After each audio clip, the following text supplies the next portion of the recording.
कश्मीर के अलहदगी पसंद लीडर यासीन मलिक की एनआईए कस्टडी आज खत्म हो रही है। टेरर फंडिंग के इल्जामात हैं जिसको लेकर आज कस्टडी में जो थे यासीन मलिक, उनकी आज ये कस्टडी खत्म हो रही है और उनको एक तरह से रिहा कर दिया जाएगा। इससे पहले भी उनके ऊपर टेरर फंडिंग के इल्जामात लगे हैं जिसकी वजह से उनको दिल्ली तलब किया गया था, लेकिन उन्होंने सिक्योरिटी का हवाला देते हुए वहां पर पहुंचने से मना कर दिया था।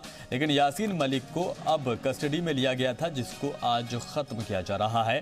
एनआईए की कस्टडी में है यासीन मलिक और आज ये कस्टडी जो है उनकी ख़त्म हो रही है।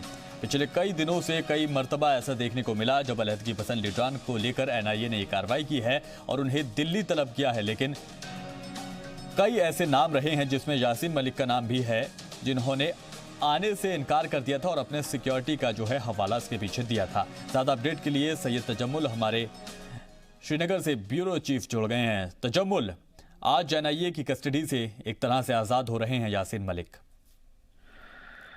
देखिए, जम्मू कश्मीर लिबरेशन फ्रंट के चेयरमैन मोहम्मद यासीन मलिक का जो जुडिशियल कस्टडी है वो आज वहां से फारिग होंगे और 22 अप्रैल तक एनआईए ने 2 बार टाइम मांगा था कि टेरर फंडिंग मामले में मोहम्मद यासीन मलिक के खिलाफ जो इल्जाम थे उन्हें पूछताछ के लिए नई दिल्ली लाया गया। और वहीं रूबी सेहत होने के हवाले से भी खबर है कि उनकी तबीयत नासाज रही है और जिसके लिए उनके अहल खाना ने श्रीनगर में एक प्रेस कॉन्फ्रेंस से खिताब किया और अपील की थी कि उन्हें फौरी तौर पर रिहा किया जाना चाहिए क्योंकि उनकी तबीयत ज्यादा बेहतर नहीं है। लेकिन वो तो एक साइड है, लेकिन जब कानूनी चाराजोई की बात करें तो जुडिशियल कस्टडी में बारहा कौमी तहकीकाती ब्यूरो ने कहा था कि यासीन मलिक से टेरर फंडिंग मामले और कई एक हसास मामला पर उनकी जो नई दिल्ली तलबी है कोट बिलवाल जेल जम्मू से, पहले श्रीनगर से रातों रात उन्हें जम्मू मुंतकिल किया गया, उसके बाद नई दिल्ली के तिहाड़ जेल मुंतकिल किया गया ताकि जो टाडा अदालत और बाकी अदालतों में पहले से ही इल्तिवा में जो केसेस हैं यासीन मलिक के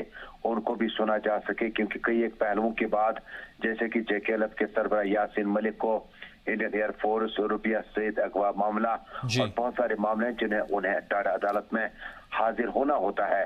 शिफान, आपको याद होगा कि टाडा अदालत का जो ब्रांच है वो कश्मीर में नहीं है, लेकिन जब दरबार में होता है तो उन्हें जम्मू में मुंतकिल होना होता है। लेकिन एनआईए ने साफ कर दिया कि JKLF की तंजीम पहले से ही उनके जेल जाने के साथ ही यहाँ पर मुकम्मल तौर पर उस पर पाबंदी आयद कर दी गई है।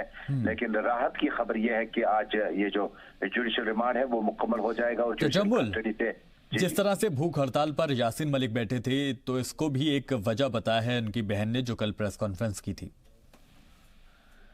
देखिए, लगातार कई एक वजूहत है। आपको याद होगा कि यासीन मलिक जो है इससे कबल जब भी उन्हें गिरफ्तार किया जाता है तो वो अपनी गिरफ्तारी को जवाजियत नहीं बख्शते हैं। वो कहते हैं कि उन्होंने कोई गलती नहीं की है कि उन्हें इतना दूर यहाँ लाकर पूछताछ की जानी चाहिए। डॉक्टर मनमोहन सिंह से लेकर मौजूदा वज़ीर-ए-आज़म मोदी तक भी जब भी यासीन मलिक को इस तरह से गिरफ्तार किया गया तो वहां जाकर उन्होंने अपना मोमेंट है वो किसी तरह से गन को, वायलेंस को साइड करके उन्होंने ये भूख हड़ताल की जो सियासतें शुरू की थी। और वो बता रहे हैं कि जब उनकी जो बहन और अहल खाना ने प्रेस कॉन्फ्रेंस से खिताब किया श्रीनगर में तो कह रहे हैं कि यासीन मलिक की भूख हड़ताल की वजह यह है कि उन्हें कोई भी इतनी बड़ी गलती नहीं है, ना ही वो किसी टेरर फंडिंग मामले में इस तरह से इन्वॉल्व है। लिहाजा यासीन मलिक के भूख हड़ताल का मतलब ये होगा कि उन्हें खुला छोड़ देना चाहिए और उनकी तबीयत भी ठीक नहीं है। यही वजह है कि यासीन मलिक ने अपने इस फार्मूले को रिपीट किया और आज एक बार फिर कहीं ना कहीं जो इंटरनेशनल कम्युनिटीज हैं, जो जेल मैनुअल हैं और जो कानूनी चाराजोई हैं, जो उसूलों के ऐन मुताबिक जेलर के साथ किस तरह का बर्ताव रखना है, मुझे लगता है कि एनआईए जो है आज बाद दोपहर क्लियर करेगा क्या इस जुडिशियल कस्टडी को बढ़ाया जाएगा या उन्हें रिहा कर दिया जाएगा। ठीक है, बहुत शुक्रिया सैयद तजम्मुल इस तमाम जानकारी के लिए।